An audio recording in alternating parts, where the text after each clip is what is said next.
চট্টগ্রাম সীতাকুণ্ডে আমরা চন্দ্রনাথ দর্শনের জন্য রওনা দিচ্ছি এবং যেখানে আমরা গিয়েছিলাম এখানে একটি বাসা নিয়েছিলাম। বাসা থেকে আমরা চন্দ্রনাথ যাওয়ার জন্য সবাই লাঠি নিয়েছি, চন্দ্রনাথ পাহাড়ে উঠবো সেই সিদ্ধান্ততে। তো আমরা এখন এই মুহূর্তে আমার ছেলে আছে, সজীব আছে, আর অনেকে আছে এখানে আমাদের বাসে যারা যারা ছিল সবাই আমরা একসাথে রওনা দিয়েছি। আমরা চন্দ্রনাথ পাহাড়ে নিজে পায়ে হেঁটে উঠব এবং ওঠার জন্য আমরা সবাই প্রস্তুত। সবার হাতে একটি করে লাঠি কিনে নিয়েছি, কেউ কিনছে 30 টাকা, কেউ কিনছে 50 টাকা দিয়ে। তো আমরা এই মুহূর্তে সবাই রেডি। আমরা এই মুহূর্তে চন্দ্রনাথ পাহাড়ে উঠব।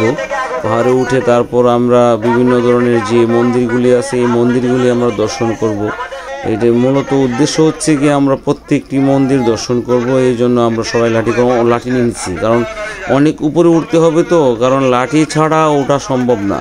তারপরও মানে অনেকে লাঠি ছাড়া যাচ্ছে, কিন্তু আমরা লাঠি ছাড়া যাইনি, কারণ অনেক ভয় লাগে তো বিষয়টা। যাই হোক, তারপরও সবাই হাতে হাতে রওনা দিচ্ছি। এই মুহূর্তে আমরা চন্দ্রনাথ পাহাড়ে উঠবো। এই চন্দ্রনাথ পাহাড় ওঠার গেটটা, এইখানে গেটের মাধ্যমে আমরা এই প্রথম আমরা কিছু মন্দির দর্শন করব।